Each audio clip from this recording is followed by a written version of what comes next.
Hi beautiful, welcome back to my channel. In today's video, we're gonna learn how to do the Nivi drape, but with a petticoat like this. So this is not exactly a can-can skirt and it's not a Saree Silhouette, it's somewhere in the middle. If a Saree Silhouette and a can-can had a baby, this is what it would look like.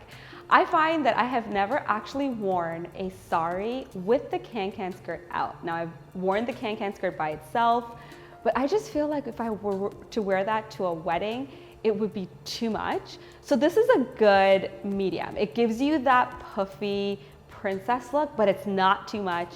You don't have to worry about outdoing the bride.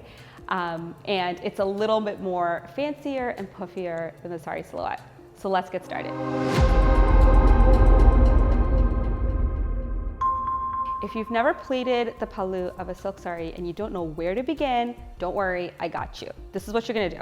First, you're gonna determine, is this the good side or the bad side? Now you see a lot of thread here, and if you turn to the other side, you see the design. So you know that this is the bad side. You want that to be face up. Super important. You want the rest of the saree to fall to the right side of you, okay? And then what you're gonna do is you're going to take, this is the hardest part of this entire process. You're gonna determine how wide you want your pallu pleats, and you're gonna take that first pleat, and that's it. You're gonna do that, and you're gonna lay it down across the saree, and you're going to press that down. This is, I'm telling you, the hardest part, and you're gonna see in a moment how the rest is gonna go, because it's gonna be super easy. So once you're happy with that, you're going to bring the other side of the saree to meet this edge that you've created, and you're going to iron it down. So you wanna bring the edge where it folds. Once you've lined up these edges, you wanna bring the fold and you're gonna iron this down. Now, if you've pleated the saree before, you'll have folds like I do here. Don't worry about that. As you iron, you'll get rid of them. There you go. You're creating that new fold like so. Beautiful.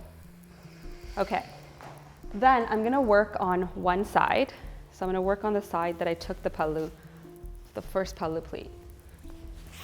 Bring it here. I wanna fold that part in. Now you're gonna take the edge that you created before and bring it to the middle fold that you just created, like so.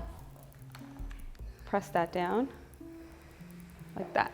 And while you're here, you know what, I'm just gonna iron out these folds that I'm not using, because I don't want them messing up the rest of my fold taking process. So if you've pleated the saree before, or the folds are in from when your mom draped the saree, then you wanna take that moment to iron out the folds. And then you're taking the edge, again, it's folded, you wanna take the edge to that line that you just created and line up all the edges like so and iron down. Okay, and then you're going to fold and fold again. So you've got these folded down to the middle, there we go. And once I'm happy with that and it's all straight, I'm gonna iron that down. Okay, so once I open this up, you're gonna see line, line, see these beautiful lines that are equidistant from each other. Now I need to repeat that on the other side of the saree.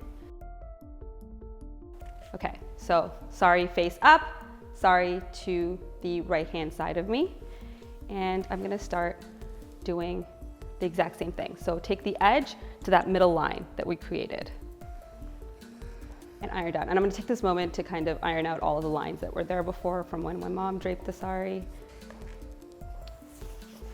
And then again, we're just repeating the process. Fold to the middle line that we just created. And once I'm happy, I'm gonna iron that down. And then I'm going to fold forward and fold forward again, and then iron that down. All right, so now I have lines on both sides, and I can start pleating. So what I'm gonna do is I'm going to fold forward on that first fold, right? And I'm gonna fold back. So easy, so quick, and anyone can do these pallu pleats. I'm gonna repeat this process for the entire saree. So I'll show you one more time. Fold forward, fold back, onto the edge. there's always an edge guiding you on where you're going to iron.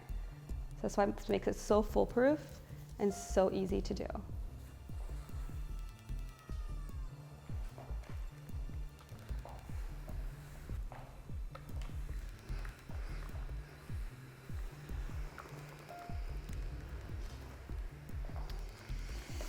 All right, so you want to just put a pin here to keep it all intact.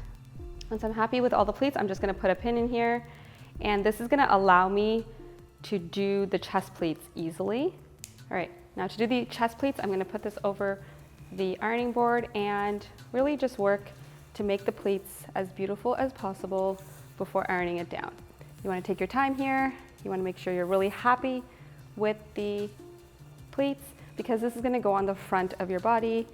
It's going to be the part that is front and center, quite literally. So take your time, give it some extra love and care, and spend the time to make it as perfect as possible. Let's start draping.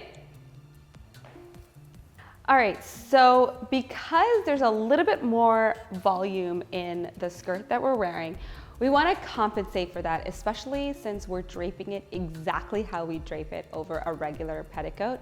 It's not going to be like a can-can drape. So I want to start the drape in the middle of my body. So I'm giving it a lot of space for me to drape the rest of the skirt. Also, because there's a little bit more volume, you want to put pleats in, micro little pleats in, because there's less volume to cover at the top versus the bottom. So you want to ensure that you're giving enough space for the hem to kind of flow and fan out as need be. So like tiny little micro pleats like so. And then when you get to the other side, I'm going to put another micro pleat right here. And then just like you would for the regular Nivi drape, you want to take the pallu, put it around your body, and put it on your shoulder.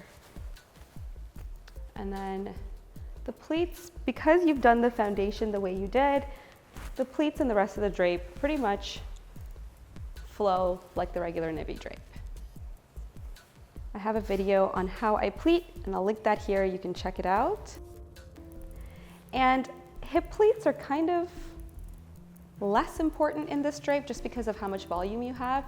So I wouldn't worry too much about hip pleats. You just want to make sure that you're allowing the sari to come across your body like so, tucking it in, and then tucking in the rest of the pleats, shaking them out, making them as neat as possible. And tuck it in as flat as you can, as you normally would. If there's any other extra fabric, you can fold forward and tuck that in. And there you have it. I hope you try out this look. If you're like me and you've always felt like the can-can skirts and the can-can drapes were too much to wear to, especially a wedding where the bride is usually in a sari and you don't want to outdo the bride, this is a drape and a solution that I would feel comfortable wearing to a wedding. It's a little different from your regular underskirt, your regular Saree Silhouette. It gives you a little bit more puff, but not too much. The skirt I'm wearing today is not yet launched, and when it is, we'll update this video with the link. But until then, you can find similar solutions, maybe even in your own closet, where you have those Lenga skirts that aren't too puffy, and you can use that as a underskirt or petticoat instead. Just make sure that it has a drawstring so that you can tie it as tightly as necessary for you to feel secure. I hope you enjoyed this video, and I'll see you in a future one.